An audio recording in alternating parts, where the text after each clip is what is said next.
20 seconds delay. 20 seconds. Yeah.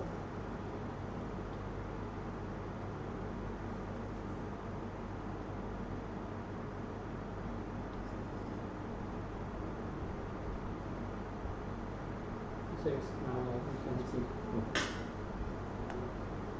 Right. Welcome to this live session of Transition Metal Organometallics in Catalysis and Biology. I am Professor Prasenjit Ghosh of IIT Bombay and the instructor for this course, and with me are the two TAs, Ms. Shweta De and Ms. Shalini Tripathi, who are graduate students at IIT Bombay, particularly in the area of organometallics. So we would be taking questions that you may have for the lectures which had been aired in the last 2 weeks. So please feel free to write to us, and based on your questions we are going to give the answers. I believe that there was one question from in the Google forum where a student, undergraduate student by the name of Ansari Al Nashra, he had written about the study material for this course. Now this has been explicitly been given in the course NPTEL website, and I suggest the student to look up those books which have been referred to for the lectures which was given, and additionally if there were some journal references from where the contents were taught, so those references were also given as and when the class was taught. So I request Ansari to look up the material from the course NPTEL website. So we'll wait and see if we get any questions for the first 10 lectures that has been aired.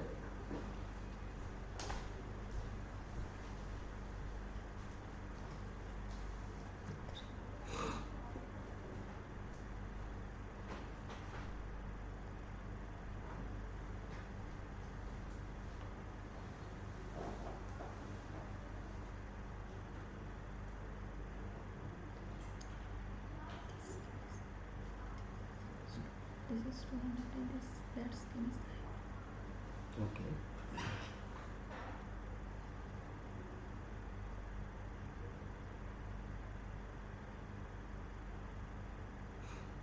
How do you know? Anybody logging in or something?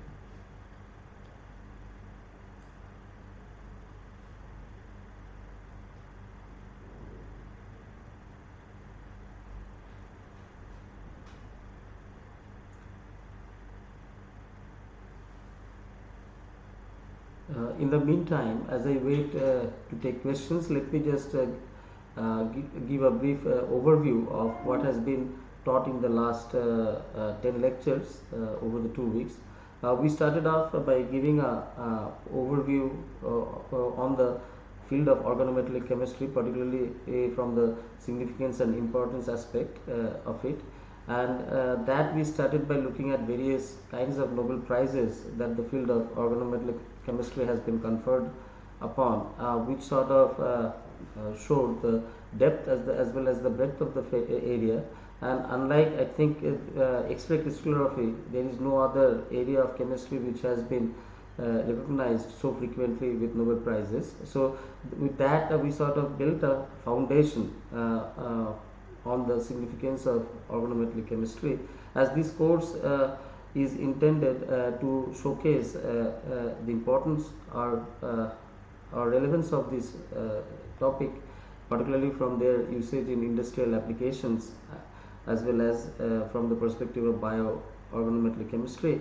So with that we went on to a set of reactions which uses acetylene as a feedstock, and these are Repi chemistry. So much of the next 10 lectures that you had seen over the last 2 weeks deals with Repi chemistry. Now Repi chemistry is a very important and significant development in the evolution of energy requirement, particularly from the fact that in early 19th century people were focused on energy source from coal and acetylene as can be obtained from coal, then the focus was towards utilizing acetylene towards making various kind of fine chemicals and specialty chemicals, and that is what led to the development of Repi chemistry. Now, over time, in 1950s and 60s, with the boom of petroleum industry, ethylene became a major source of raw materials, and then the focus shifted from acetylene to ethylene as a chemical feedstock, and that became the norm of the day from late 1950 onwards. But from up to mid of 20th century, 1950s or so, it is the application or utility of acetylene for various functionalized intermediates that was the key point of research, and in that way Repi had made a significant contribution in helping develop that. Now, one of the challenges for using acetylene, we had also mentioned, is that acetylene forms a highly explosive mixture in conjunction with air and often is used as a fuel gas for welding purposes. And because of that reason, in the first few lectures what we said, that Repi's contribution actually had been in developing containers or vessels which are later known as Repi glasses that could handle acetylene at very high pressure without any kind of explosions. So that led to the development of Repi chemistry, and that eventually led to access route to various fine chemicals, and this is all about Repi that we spoke about in the last 10 or 15 lectures.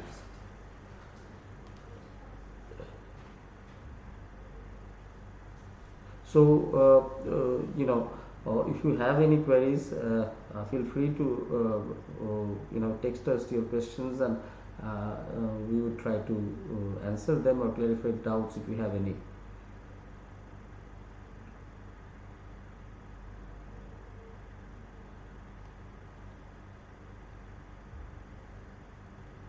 So going back to what I have been discussing, that the Repi chemistry is the development which sort of focused on utilization as coal as a chemical feedstock, whereas that was in the beginning of the 20th century, whereas the focus shifted post 1950s to ethylene, which were obtained from petroleum products. So utilization of cracking of petroleum from crude oil, that became more economically viable option rather than coal. And coal also is not a very clean technology wise, because it gives a footprint in the carbon dioxide level. It has the greenhouse increases the greenhouse emission. So gradually, and same is with ethylene as well. So post 1950s to 21st century, then the focus shifted on to more cleaner renewable energy like solar, water, wind, hydrogen, which has much less carbon footprint on the environment. So what we see over time, over a century and a half, that with the requirements of the environment, the source of the energy changed. It changed from coal as the primary source to petroleum, where ethylene was the primary source, to now the renewable energy like solar, water, biomass, which are very clean and environmentally very acceptable. So that was all which has led to the development of Repi chemistry. But one thing which is common in both, whether be it in Repi where it is utilization of coal, or be it in acetylene where from petroleum where it is utilization of acetylene, it's been the organometallic chemistry which has helped find innovations at different stages of the development. So it has been organometallics all the way, be it for petroleum industry or be it for coal industry. The organometallic chemistry is the champion in all of these causes, and that shows that why the field as such is so important to all of us. Yes, we are still waiting to hear from you. If you have any questions, please do text us.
okay, post REPI, we have also spoken a bit about olefin metathesis. Now these developments in olefin metathesis, they are post 1950 development, whereas REPI was pre 1950 development. So we see that these two inventions, which come from before pre and post mid 20th century, and they are all so very important. Also, we have given an introduction about the development of olefin metathesis that eventually won a Nobel Prize in 2001 5 with for the whole family of reaction. Now, as mentioned, there is a similarity between REPI synthesis or REPI chemistry as well as olefin metathesis, and the similarity is the fact that they refer to a cluster of reaction. REPI synthesis refer to a cluster of different reactions originating from acetylene, whereas olefin metathesis refer to a cluster of reactions of different families, which all involves cutting and stitching of olefin with different intermolecular, intramolecular, different types of olefin polymerization, ring opening, ring closing. So there is some similarity in terms of a group of family of reactions that are being referred to either by REPI or by olefin metathesis. Now we have spoken about the developments of olefin metathesis, which has its origin in 1950s, and eventually it culminates into the final recognition in 2005 when Nobel Prize was conferred to Professor Schrock, Professor Chauvin, and Professor Grubbs for their discovery. And what it shows that it took about good amount of about 750 to 55 years, to be more precise, 50 to 55 years for this field to emerge from something which was completely a black box. People have no idea as to how this cutting and stitching of olefins are occurring, to having a full understanding of the field to the extent that it's been gainfully employed in large scale processes for gainful purposes. So we have also touched upon, we have introduced olefin metathesis towards the last 5 lectures in this course. So if you have any questions on olefin metathesis or REPI, please feel free to write to us. How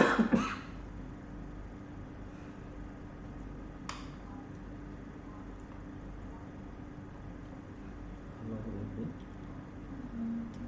I think 10 minutes, 30 minutes. 1 minute left.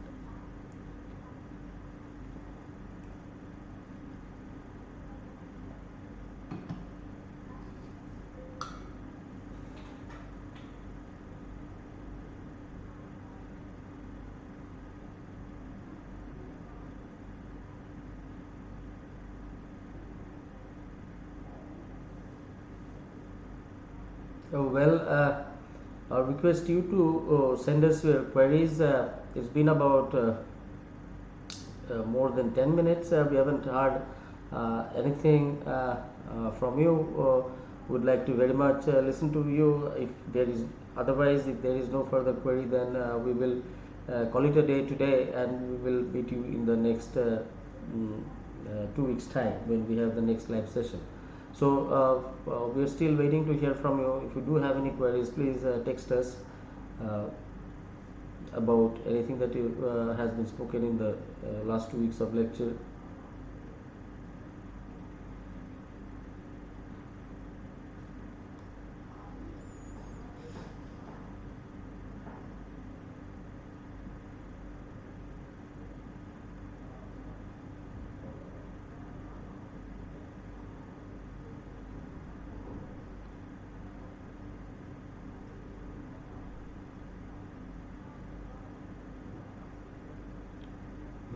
Can you try that? Just send one more time.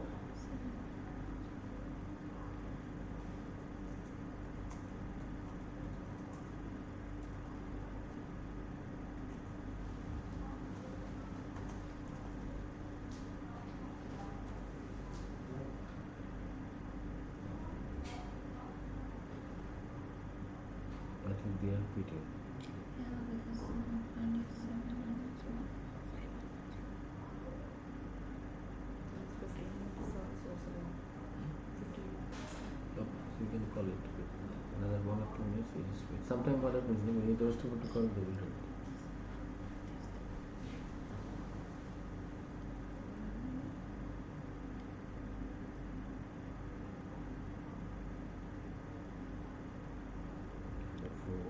Okay, when it becomes 3, we will say.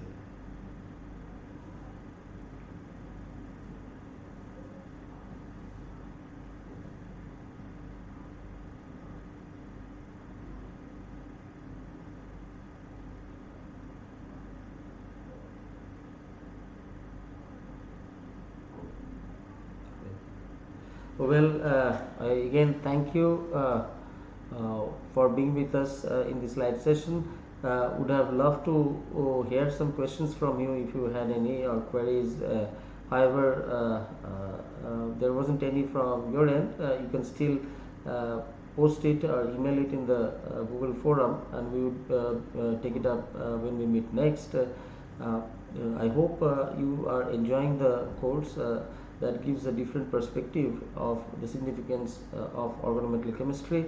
I would very much appreciate if you go over the lecture, and would like to very much hear from you. If not now, maybe in the Google forum or even in the next live session when we meet. I hope you certainly enjoy this course, and with this goodbye and thank you for now.